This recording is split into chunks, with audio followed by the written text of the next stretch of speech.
Welcome back to Success with Steven. My name is Steven Smith. On this channel, we discuss all things financial literacy. If you want to repair your credit yourself in 2026, then this will be the workshop that you need to watch from beginning to end. Because in this video, I'm not just going to tell you to send disputes and hope that something gets removed. Today, I'm going to walk you through the actual process step by step, and we're going to talk about how you pull your most accurate credit reports, how to read them, what sections matter, what information you need to clean up first, which accounts you should focus on, and how to respond when the credit bureaus do not delete something, and why timing matters more than people realize. Now, this video is for 3 different types of people.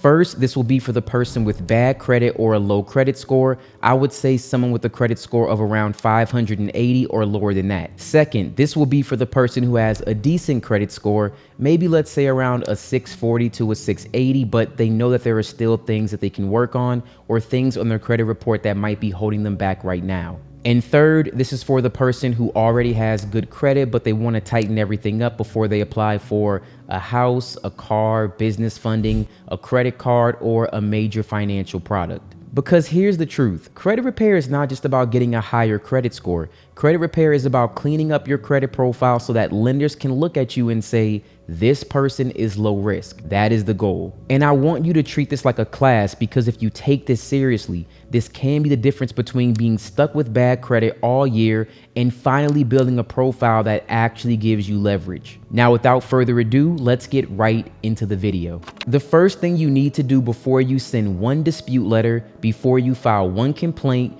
before you contact one bureau, and before you try to pay anybody to do this for you, you need to pull your official credit reports. And the place you need to go to do this is annualcreditreport.com. Annualcreditreport.com is the only source authorized by federal law to receive all 3 of your credit reports completely free as of the recording of this video. Now, you can pull your reports once per week. It's also the only credit report that shows your complete payment history in its entirety. Now, this will be extremely important. There are some credit monitoring apps that give you a simplified version of your report. However, they only show a condensed history. When you're repairing your credit yourself, details matter, and the official report from annualcreditreport.com will give you the most complete version of your credit information. I recommend downloading your credit reports once per week and saving a copy to your computer or your phone.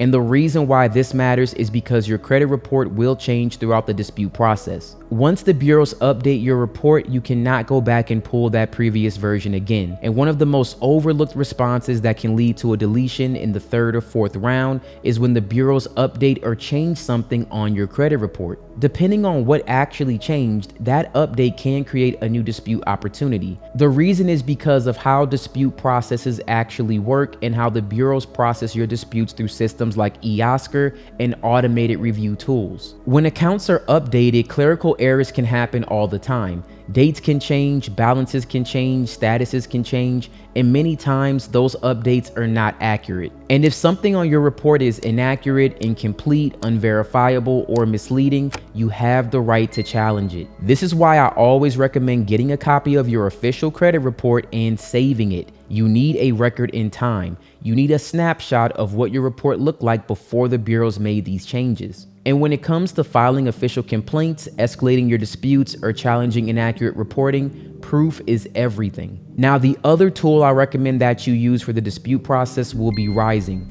Now, Rising is an all-in-one DIY credit repair platform that not only gives you access to your credit reports and your scores, it also shows you what may be hurting your credit. And it also helps you take action with tools like dispute templates, bureau response tracking, and the auto mail feature that allows you to send your disputes directly from the site or the mobile app. Right now, you can access your credit report through Rising's $1 7-day trial. There will be a link down in the description. There will also be a clickable link here on screen. This entire process can also be completed by sending your dispute letters through certified mail. In previous videos, I have talked about using the CFPB, but I have noticed that more disputes have been closed recently when you send them through the CFPB. So going forward, I'll be showing you how to send disputes through Rising, or you can also send your letters by certified mail if you prefer to go that route. But no matter which dispute option that you choose to use, everything starts with getting your credit report. Before we get into the steps, steps, you need to understand something about the dispute process. Now, when you dispute information with the credit bureaus, they usually respond in one of three ways, and the first response is deletion. That means the account, the inquiry, the personal information, or that negative item was removed from your credit report. Now, of course, this is obvious, right? This is what most people want. The second response is verification. That means the bureau is saying the information was verified as accurate, so they are not removing it. They're basically saying we checked it and it's staying.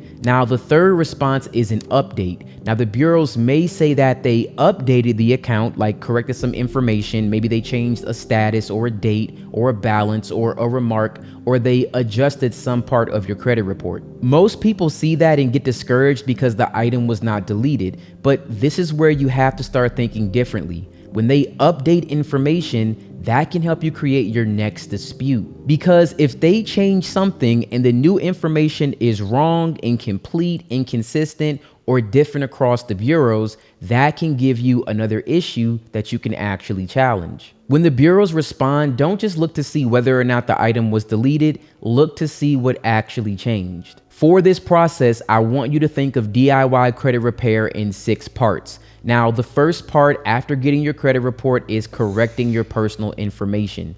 The second part is initiating your first round of account investigation disputes. The third part is completing the reinvestigation disputes. The fourth part is submitting your first factual dispute. The fifth part is submitting stronger follow-up disputes based on the responses and changes that happen during the process if necessary. And the sixth part is preventing derogatory information and cleaning up anything that could damage your profile while you're trying to rebuild. In this video, we're going to focus heavily on the foundation because most people will skip that part. Now, I'm sure that you're eager to jump straight into disputing charge-offs, collections, repossessions, and late payments, but we're going to get to that. What we first need to do is address your personal information and get that part cleaned up. Your personal information is the anchor of your credit report. If your names, your addresses, your employers, your phone numbers, and other identifying information are associated or tied to negative accounts, it will make it more difficult for you to get that account removed. And for that reason, we start with the foundation first. Before you dispute personal information directly with the credit bureaus, there's one step that can make this process much easier. You want to update your personal information with your current creditors first. So this means that your active credit cards, your loans, your auto lenders, your mortgage company, or any current accounts that are still reporting, even just your bank account. If your active creditors are still reporting old, outdated information or information that may be associated with negative items, the bureaus will most likely reinsert information that can tie those negative accounts together. So the better move is to contact your current creditors first and make sure they have your correct information. Once you have updated your current creditors, now you can submit your personal information disputes to the credit bureaus. Now, I do have an updated video that walks you through the process step by step and shows you how you can do this in less than 24 hours. I'm going to link that video right here. You should remove all of your employers, you should remove all of your phone numbers and every old address except your current one. Your current address should be the one listed on your driver's license. And once again, you also want to remove any old addresses that may be associated with negative accounts on your credit report. After completing this step, your credit report should only have one name and one current address. That is it. If you're having issues removing an address from Experian, that's not abnormal. Experian is the one bureau that may require you to call them. But the good news is Experian is normally the only bureau that will have you do this. Now, with certain addresses, when they're tied to negative accounts, it's going to say on Experian, this address cannot be removed because it's associated with, X account. But just refer to my previous video on removing personal information for step-by-step instructions on how to handle that. I recently released an updated video called "If the CFPB is not working, do this to delete information from your credit report." Now, in that video, I was able to update an old name and finally change that piece of personal information with Experian by submitting my dispute through Rising. I recommend watching that video if you're having issues with multiple names, not just for Experian, but for any other bureau as well. Now, normally in the past for names, I always had to call, but I was able to actually do it by sending my dispute through Rising recently, so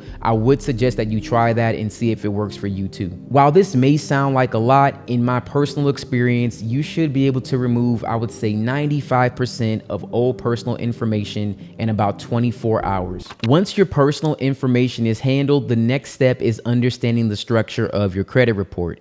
Now, your credit report may look overwhelming, but it really comes down to 5 main sections. The first section is going to be personal information, which we already covered. The second section is going to be account history, also called trade lines. Now, this is the largest section of your credit report. It includes credit cards, loans, auto loans, mortgages, lines of credit, and other accounts that have reported to the bureaus. The third section is collections, and collections are always separated from your other trade lines. This is only where collection accounts will appear.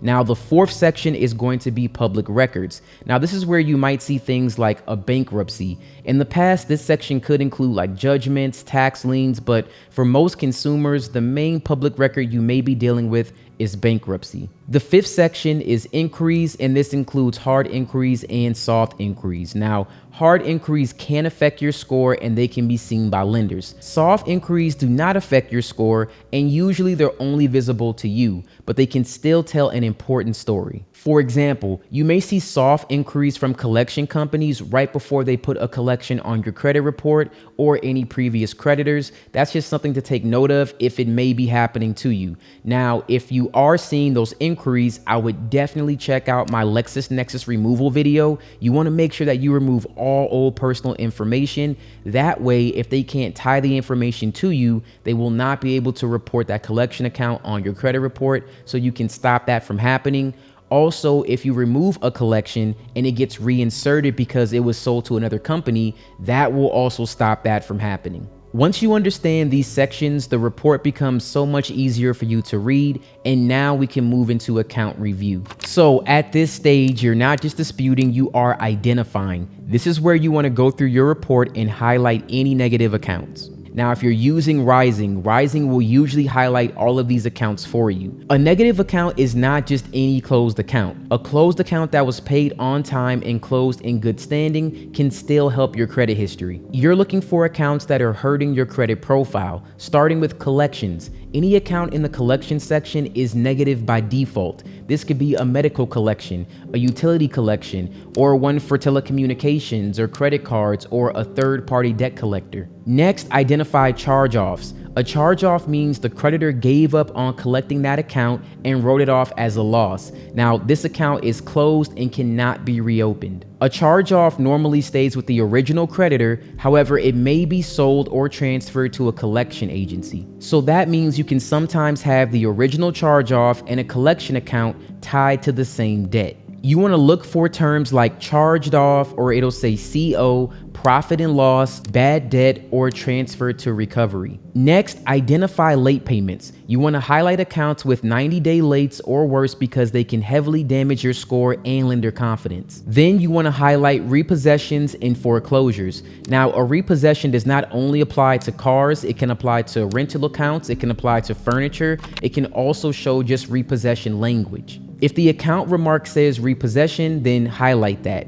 And next, you want to highlight accounts with past due balances. There are accounts that may still be open or active, but they're reporting that you're currently behind. Now, that is a major red flag to lenders because it tells them you're not just dealing with old credit problems, you're also struggling right now. You want to highlight anything in public records, especially if you have a bankruptcy. Anything in the public records section needs to be reviewed carefully. And finally, you want to highlight accounts that you do not recognize. Don't assume that every account belongs to you just because it's on your credit report. If you don't recognize the creditor, if you don't recognize the balance, the account number, the date, or the account type, you want to highlight that and you want to investigate it. At this point, your goal is to create a working list of every account that may need to be addressed. Now, let's go over sending your disputes properly. Now, when you send any dispute, it doesn't matter if it's through the CFPB, if it's through Rising, or if it's through a certified mail, you need to make sure that you include certain identification documents. Now, this is an important step because the credit bureaus need to verify that the person sending these disputes is actually you. Understand this: if you leave out your identification documents, this will delay your dispute.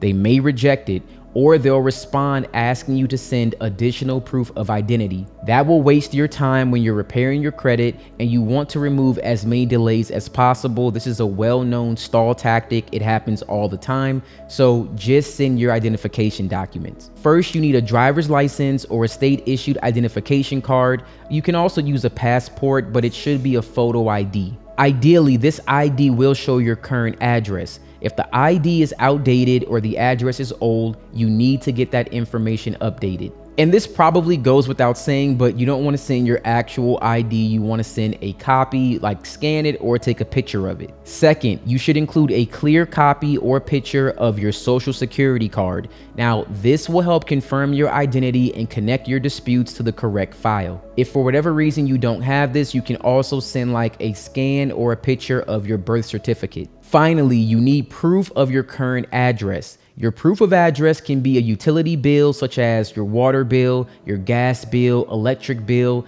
internet bill, phone bill, trash bill. You can also use bank statements, including checking account statements or saving accounts or investment accounts even. A credit card statement from a major bank or retail card that may also be used as a proof of address. So I get asked that question so many times. I mean, anything that can be like a bill, I would say, that shows your actual address, that can be used as your proof of residency or proof of address. If you have insurance documents, that can also be used, and that may include your auto insurance, your home owner's insurance, your renter's insurance policy, anything like that or a similar document that can be used. The key is that your document should show your full name and your current mailing address, and of course, all of this should match. This should be the same address on your credit report, same address on your driver's license, same address on this document. Having the right documents will help the credit bureaus process your dispute, and it'll reduce unnecessary back and forth and helps keep the credit repair process moving forward smoothly. Now that you understand what documents that you need to include with your dispute, you are ready to start challenging negative items on your credit report. Now, at this point, I have individual videos that you can take a look at that will show you how to dispute each type of account, including collections, hard inquiries, charge-offs, late payments, and repossessions. If you want to find these videos in one place, check out my credit repair playlist that will be down in the description. Now, technically, you can send your first round of disputes all at once if you want to. However, I do have an order of operations that I personally recommend because I think it helps keep this process way more organized, and it also helps you build momentum as you start seeing results. Now, I did make a graphic here on screen that you can follow, but the first item that I recommend you dispute will be hard inquiries and collections. Now, personally, I like starting with hard inquiries and collections because for the methods that I use, these two categories often require only one round. They're also a good place to begin because you can start seeing items get removed early in the process. That will give you confidence and motivation to keep going. However, and I want to make this very, very clear, you do not want to dispute hard inquiries that are connected to accounts in good standing. Instead, focus on disputing hard inquiries tied to business credit products that do not report to your personal credit, applications where you were denied, or inquiries that may be associated with negative accounts on your credit report. So to start, go to my YouTube channel and watch the hard inquiry removal videos and the collection removal video. Those videos will walk you through the process step by step. I recommend sending your disputes through Rising so that way you can keep everything organized and track your progress all in one place. After you handle hard inquiries and collections, the next accounts I recommend working on are charge-offs, repossessions, and late payments. These items will be more difficult to remove and they require multiple rounds of disputes, so don't get discouraged if they're not deleted immediately because that is completely normal. I have updated videos for each of these account types as well, so make sure that you watch the specific video that matches the account you're trying to remove. If you're disputing charge-offs, watch the charge-off video. If you're disputing a repossession, watch the repossession video. If you're disputing late payments, watch the late payment video. And again, I recommend sending your disputes through Rising because it does help you stay organized, especially when you're dealing with accounts that may require several rounds. Now, the last step that I recommend is cleaning up your secondary bureau information. Now, this includes secondary reporting agencies like Innovis and other bureaus that may still have information that can be associated with negative accounts. A lot of people skip this step, but it is important. Now, I want to be clear, I have an entire video on secondary bureaus that I just created. Each secondary bureau is not the same as the credit bureaus. They don't always report accounts. Some of them just report old personal information. Some of them are only associated with rental information. Some are associated with insurance information. They're not always associated with information on your credit report, all right? But it still is good to clean this information up.